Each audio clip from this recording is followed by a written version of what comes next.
Bonjour Philippe Genion. Salut. Voilà, peux-tu te présenter? Alors, moi, je m'appelle Philippe depuis environ 66 ans. C'est mes parents qui ont choisi ce nom-là. C'était malheureusement un prénom qui était super à la mode à l'époque, parce que dans les années 50, il y a plein de Philippe. Il y avait beaucoup moins de Kevin et de Gwenaël à l'époque. Comme beaucoup de Carolo, je suis né à Gosselies, dans la maternité. J'ai été mal élevé à Jumet et bien nourri à Marchienne. Ça, c'est mon parcours Carolo du nord au sud. Et depuis que je suis à Marchienne, j'ai fait plein de bazars différents. J'ai fait des feux d'artifice, j'ai fait de la musique avec mon groupe Agrumes et d'autres groupes. J'ai fait de l'organisation de conventions internationales, j'ai fait de l'édition de magazines, de vidéos. J'ai même fait du porno aux États-Unis, mais vous ne le trouverez pas sur Internet si facilement. C'est payant, de toute façon, c'est payant. Et puis après, bon, voilà, j'ai commencé à faire de la gastronomie. Depuis 25 ans, je suis dans la gastronomie et dans le vin. J'ai été inspecteur pour le Goemio pendant une petite dizaine d'années, enfin 8 ans à peu près environ. Et puis depuis, je suis maintenant consultant pour les restaurants. Donc, je suis aussi blogueur. Je tiens la page Carolo Gourmand et les groupes Gastrobon sur Facebook, ainsi que sur Instagram et Twitter, etc. Et je tiens un bar vin à Marchienne-au-Pont qui s'appelle Sac à Vin depuis maintenant 5 ans et demi. On va sur la 6e année. Et dans lequel on peut boire et manger, et également acheter du vin, d'où le fait qu'il y a des bouteilles partout. Voilà, à côté de ça, oui, j'ai écrit des bouquins, accessoirement. J'en ai écrit 8 au total, aux éditions Point, qui est un éditeur parisien, et 2 aux éditions du Basson, qui est un éditeur Carole, animateur et co-créateur des Jean-Claude, qui sont donc des awards décalés, qui sont remis à des personnalités Carolo ou des organisations Carolo, ou des gens qui méritent qu'on les mette en évidence, soit de manière sympathique, soit de manière un peu égratinée, quoi, comme on aime bien le faire. Peux-tu me parler de l'évolution de Charleroi selon toi? Mais Charleroi, c'est une ville très intéressante parce qu'il faut quand même se rendre compte qu'il y a 150 ans, la Wallonie était la région d'Europe la plus riche et que Charleroi était la ville la plus riche de la Wallonie. Donc c'est une ville fort intéressante qui est bâtie autour des usines, autour de la Sambre. C'est une ville, c'est marrant parce qu'il y a une ville qui s'appelle Charleroi en Pennsylvanie, dont j'ai une petite carte dans l'entrée du bar. Et elle est exactement bâtie de la même manière, autour d'une rivière, et t'as des usines à 500 mètres du centre de la ville, quoi. Donc Charleroi, évidemment, a souffert du déclin d'abord des charbonnages, puisque c'était évidemment une des grandes bases de l'industrie houillère, et ensuite du déclin de la sidérurgie, qui a été complètement phagocytée par les Scandinaves, les Russes, et puis après les Hindous. Donc il faut se renouveler, et c'est ce que Charleroi fait, puisque on fabrique des morceaux de la fusée Ariane, des bouts d'Airbus. Évidemment, maintenant, ils vont arrêter d'en vendre, ces imbéciles de Français.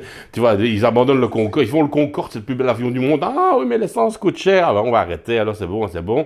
Et maintenant, on va faire le 380, c'est le plus gros. Ah, mais l'essence coûte cher. Et on va bientôt taxer le kérosène. Donc, on va arrêter de le faire. Donc, à continuer à fabriquer des hélicoptères, des Agusta, des machines. Bon, enfin...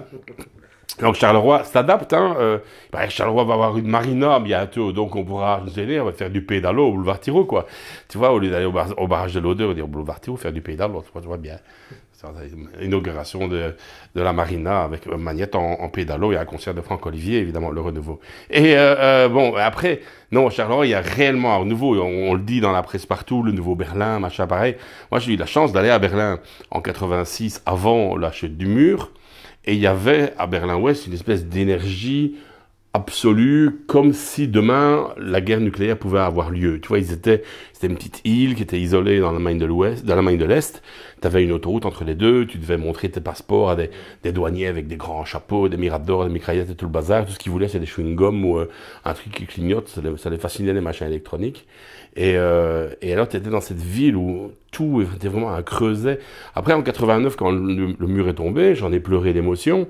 Mais 2 semaines plus tard, tous mes copains berlinois se plaignaient de ces boyards de Berlin-Est qui venaient, qui étaient racistes, homophobes, qui bloquaient tous les magasins parce qu'ils faisaient la file pour rentrer dans les magasins, ils regardaient tout, ils n'achetaient rien, évidemment, on n'avait pas de sous. On leur donnait 20 Deutschmark au moment où ils passaient la frontière pour les dépenser, mais ils les dépensaient pas parce que pour eux, c'était un mois de salaire, donc ils préféraient les garder. Donc C'était pas évident, quoi. Donc, Charleroi, c'est un peu la même chose, tu vois, c'est un peu comme s'il y avait eu la guerre, dirons-nous.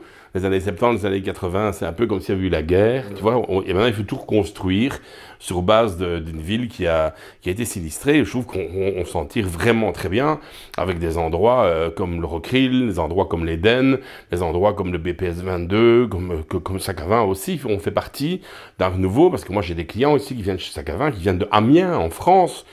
Ils viennent en groupe, ils viennent à Charleroi, ils viennent chez Sac-à-Vin, éventuellement ils vont voir un spectacle ou musée de la photographie ou Rockrill, etc. Et puis ils passent la soirée chez Sac-à-Vin, ils repartent à Amiens. J'ai des mecs qui viennent en avion, tu vois, qui transitent par l'aéroport de Charleroi et qui aiment le vin et qui prennent un taxi de l'aéroport de Charleroi pour venir ici boire et manger pendant 2-3 heures et qui repartent après prendre leur avion. Donc on est quand même un endroit qui attire réellement les gens de l'extérieur. Et ça, il y en a plein d'endroits comme ça à Charleroi qui naissent à gauche à droite. Il y a le renouveau de la ville basse. Un des problèmes de la ville basse, c'est les horaires de rive gauche, c'est le fait que ce mastodonte qui s'est implanté comme un vaisseau spatial au milieu de la ville s'éteint à 18h ou 19h. C'est un gros problème. Le Burger King de rive gauche est le seul fast-food au monde qui n'ouvre pas le soir. N'importe quel restaurant, tu lui demandes quand est-ce que vous faites le plus de chiffre d'affaires, c'est le soir. Un burger, ça fait des chiffres d'affaires toute la journée, mais principalement le midi, un peu en début de soirée, ça fait beaucoup en fin de soirée. Les burgers, ça se vend à 22-23 heures à crever. Donc, je ne comprends pas comment ils n'ont pas conçu le Burger King, par exemple, pour avoir une ouverture côté galerie, mais avoir aussi une vitrine côté extérieur. Parce que le gros défaut de rive gauche, je comprends pas comment on n'a pas utilisé l'arrière, qui ressemble à rien. C'est des murs bruns. On se croirait dans une mauvaise rue de Louvain-la-Neuve. Donc déjà que Louvain-la-Neuve, c'est pas très gai le soir. Mais en plus, il n'y a même pas de vitrine, rien. Si, il y a des vitrines avec des posters. Mais donc, il y avait moyen de faire un accès arrière à certains des magasins. Et, enfin, ce qui aurait été vraiment malin, c'est de faire le rez-de-chaussée Horeca et de faire les magasins en dessous et au-dessus. Comme ça, les magasins, à 6 heures, Schluss, au revoir madame, mais le rez-de-chaussée serait resté vivant. Il y aurait eu, tu vois, moi, le truc à café, le bazar, les burgers, tel restaurant, tel bar, serait resté ouvert et donc la ville basse aurait pu fonctionner toute la soirée. Mais une fois que tu as un gros machin comme ça qui s'éteint au plein milieu à 18-19 heures, c'est très difficile pour le reste des rues qui en plus ont été coupées en deux, amputées et désertées pendant très longtemps, de recommencer à vivre. C'est pas évident du tout. Donc c'est un gros défaut. C'est un défaut de conception. Et c'est vraiment très con parce qu'il y aurait, en été par exemple, imagine l'arrière de rive gauche aurait été toutes des petites vitrines avec des petits parasols, tu vois, bar à tapas, machin, café, bazar. Ça aurait été super chouette. Et au contraire, on a là, boum, 2 grands murs bruns avec rien. Dommage. Qu'est-ce qu'un vrai Carolo? Un Carolo, c'est quelqu'un qui a le sens de la... Pas uniquement de la fête, les gens disent toujours le sens de la fête, mais en fait, c'est le sens de l'humain. Je pense que la grosse différence entre... allez, on va prendre le Tournésien, le Montois, le Namurois liégeois, et le Carolo, c'est que le Carolo, il est fier de sa ville, mais il la ramène pas. C'est pas comme la cité ardente, machin. Bof, alors les Namurois, capitale de Wallonie, ouais, capitale de Wallonie, mon cul, tu vas à 21h30 n'importe où dans le centre-ville, tout est tchuss, tout est fermé. Les Montois, ouais, bon, bah les Montois, hein, on sait bien, hein, le doudou, tout ce que tu veux, gna, gna, gna. Et puis Tournai, ben rien. Tournai, il n'y a rien, voilà, à Tournai, il y a encore, hein. À Moucron, c'est plus actif. Mais non, à Charleroi, il y a plein de bazars qui se passent, mais on n'en fait pas des tonnes, quoi. En fait, on a l'habitude, c'est Paul Magnette avait dit dans une interview avec un magazine, avec la télé flamande, un politicien, on lui avait dit, oui, Charleroi, c'est la ville la plus laide d'Europe. Et il lui avait dit, mais au moins, toi, tu es quelque chose. Il y a plein de villes qui n'ont pas de titre, tu vois, Karlsruhe, c'est là, rien du tout. Et Charleroi, là, la ville la plus laide d'Europe, au moins, tu pars de quelque part, quoi, tu vois. C'est comme dans ce fabuleux film sur l'histoire de Klaus von Bülow, Reversal of Fortune, joué par Jeremy Irons. Il était accusé d'avoir tué sa femme, de lui avoir injecté de l'insuline pour qu'elle meure et qu'il touche son énorme fortune. Et alors, son avocat lui disait... Tout le monde vous déteste. Everybody hates you. Et alors, il filait son café, il disait, well, that's a start. Il faut bien commencer quelque part, tu vois. Et c'est un départ, quoi.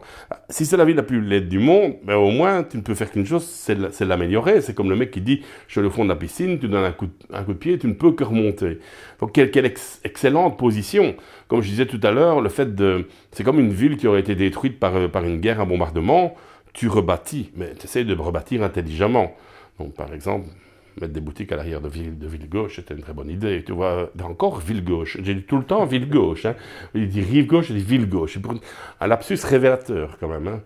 Et en plus, rive gauche, c'est sur la rive droite, parce que normalement, le boulevard Tirou, c'était la Sambre. Et donc, du coup, si on calcule vraiment bien, normalement, c'est sur l'autre rive, quoi. Enfin, toute une histoire. Et ne commencez pas avec Christopher Reeves, hein. Ça, c'est Superman. Hein. Et maintenant, il va encore moins vite que Michel Schumacher. Il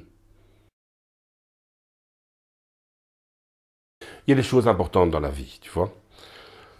Des choses importantes. Et c'est pas du tout amasser de l'argent, par exemple, qui est important. Ce qui est important, c'est RBBB. Rire, baiser, boire et bouffer. Parce que si tu arrives à faire ça, tu as réussi ta vie. Tu sais, à la fin de ta vie, les gens vont se souvenir de toi uniquement par rapport au moment de plaisir que tu leur as offert. Donc des bons repas, des parties de rigolade, éventuellement des beuveries, un bon coup de bite dans le cul, des choses comme ça, quoi. Tu vois, des choses qui... La vie, quoi, tu vois. Le cul, la bouche, les orteils, enfin, on fait comme on veut, quoi. Et ça, c'est vraiment super important. Éventuellement, les émotions que tu crées autour de toi par l'amitié et l'amour. Mais c'est jamais le contenu de ton portefeuille, ou la collection de bijoux, ou les peintures affreuses que tu auras achetées dans une galerie où on t'aura escroqué 200 000 € pour un truc où il y a quelqu'un lancé une orange au milieu d'un machin noir, qui vont faire qu'on va se souvenir de toi, quoi. Je pense qu'on se souviendra plus de Salvatore Adamo que d'Albert Frère.